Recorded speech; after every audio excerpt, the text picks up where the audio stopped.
Hello dear student, welcome to back my YouTube channel study by KD पर आप सभी का स्वागत है। आज हम लोग पढ़ेंगे आँखों में कौन कौन सी बीमारी होती हैं। आँखों में मैंने पढ़ा था नेत्र क्या होता है, मानव नेत्र में पढ़ चुका हूँ, पिछले डिस्क्रिप्शन में है वीडियो, आप लोग देख सकते हो वहाँ से। तो हम लोगों ने नेत्र पढ़ा, आज हम लोग पढ़ेंगे नेत्र जो होता है उसमें बीमारी कौन कौन सी होती है, मानव नेत्र में कौन कौन सी बीमारी होती हैं वो देखेंगे हम लोग। पहले लिखेंगे कॉर्निया बीमारी है, ये हमारी सभी कॉर्निया से होती हैं, ये बीमारी हमारी कॉर्निया से होती हैं। तो कॉर्निया अब हम लोग देखेंगे जो मोतियाबिंद होता है क्या होता है। मोतियाबिंद कॉर्निया पर धूल जम जाती है, लिख लो आगे, कॉर्निया पर धूल जमना।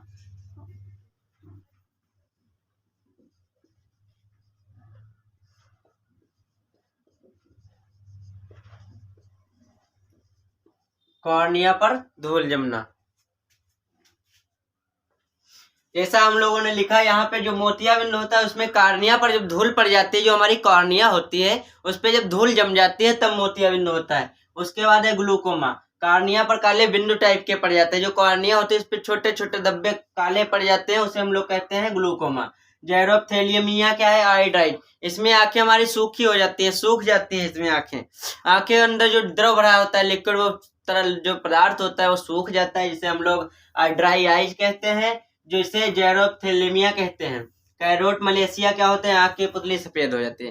कैरेटो मलेशिया में क्या होता है, आंख की पुतली सफेद हो जाती है। उसके बाद है हमारा अंधापन, अंधापन जो होता है उसमें दृष्टिहीनता हो जाती है। हम जब कोई व्यक्ति अंधा हो जाता है या जीवन से होता है या जीवन के बाद में हो जाता है तो उसे कुछ भी नहीं दिखाई देता है, क्योंकि उसमें जो लिक्विड भरा होता है वो एकदम जम जाता है, जिससे हम लोग जो कॉर्निया पर वस्तुएं जो उनका प्रतिबिंब बन नहीं पाता है, जिसके कारण हमें दिखाई नहीं देता है। उसके बाद है वर्णांधता, वर्णांधता को हम लोग कलर ब्लाइंडनेस कहते हैं।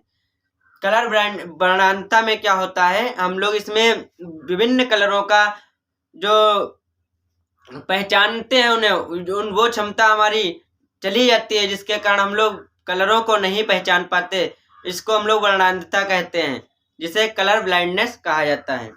कलर ब्लाइंडनेस क्या होता है, कलर ब्लाइंडनेस में होता है जो रेटिना में मौजूद प्रकाश संवेदी कोशिकाएं होती हैं, प्रकाश संवेदी जो कोशिकाएं होती है वो अलग अलग तरंग दैर्ध्य वाले प्रकाश पर प्रतिक्रियाएं देती हैं। क्या अलग जो जैसे अलग अलग तरंग दैर्ध्य होता है उस पर प्रकाश की प्रतिक्रियाएं जब देती हैं, जिससे हम विभिन्न रंग देख पाते हैं, विभिन्न रंग काला है, नीला है, पीला, हरा है, ये प्रकार के रंग देख पाते हैं। पर ये कोशिकाएं जब अपने इस कार्य में विफल हो जाती हैं, अपने इस कार्य में विफल हो जाती हैं, तो उसके बाद में हम इन रंगों का विभेदन नहीं कर पाते हैं या इन रंगों को पहचान नहीं पाते हैं। इसको हम लोग क्या कहते हैं, वर्णांधता, वर्णांधता, कलर ब्लाइंडनेस। अब इससे आगे जो लाख कोशिकाएं पाई जाती हैं जो रंग पहचानती हैं, जिससे हम लोग रंग को पहचान पाते हैं, 50 से 70 लाख कोशिकाएं पाई जाती हैं, शंकु कोशिकाएं बना लेते हैं एक रेटिना। इसमें दो प्रकार की कोशिकाएं पाई जाती हैं, पहली होती है शंकु कोशिकाएं, जिसे हम लोग कोन सेल कहते हैं, कोन सेल, पहली होती है शंकु कोशिकाएं जिन्हें कोन सेल कहते हैं। उसके बाद शलाका कोशिकाएं, शलाका कोशिकाओं को हम लोग रॉड सेल कहते हैं, रॉड सेल।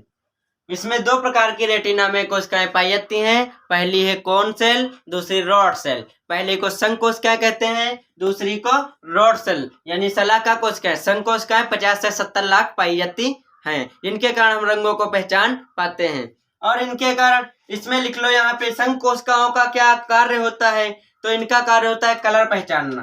क्या कलर ऑप्सिन होता है इसमें, इसमें रोडॉक्सिन होता है। शलाका में रोडॉक्सिन होता है, इसमें ऑप्सिन होता है। इतना हो गया।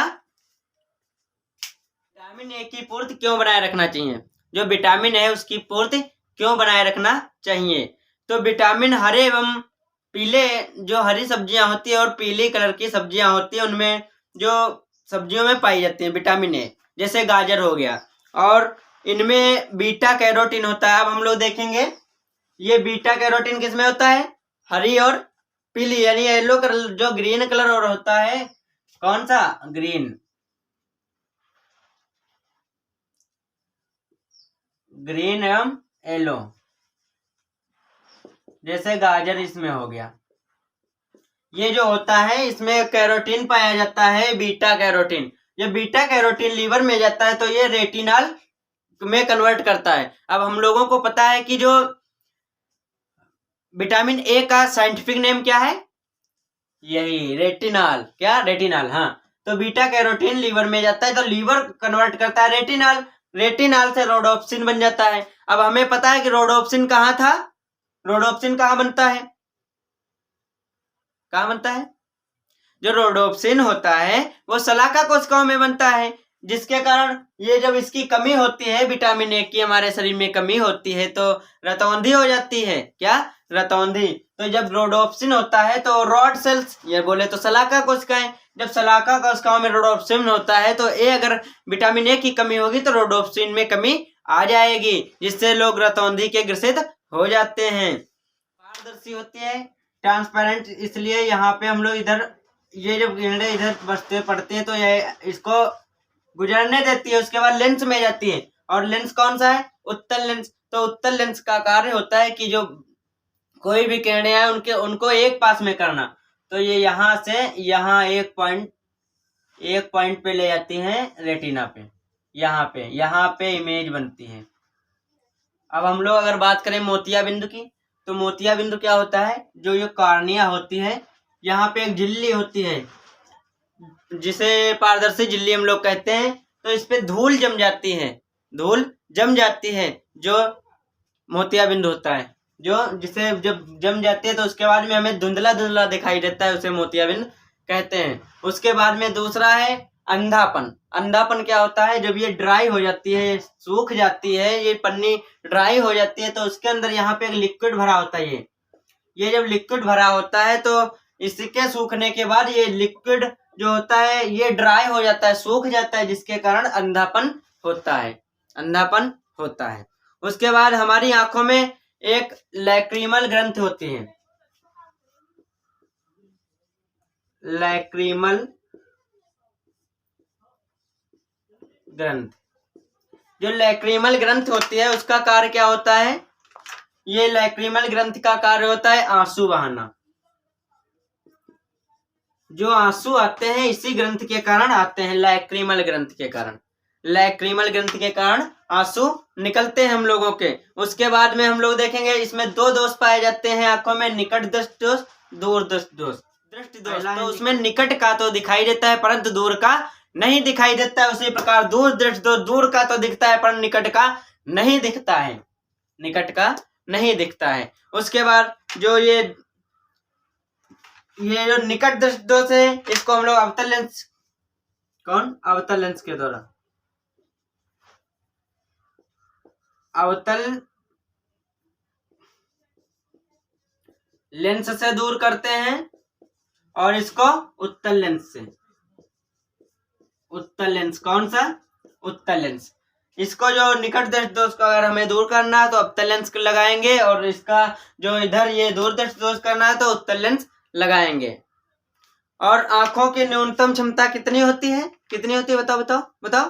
हाँ, इतना समझ में आया आप लोगों को? मैं आशा करता हूं कि ये वीडियो आप लोगों को बहुत ही अच्छा लगा होगा और समझ में आया होगा।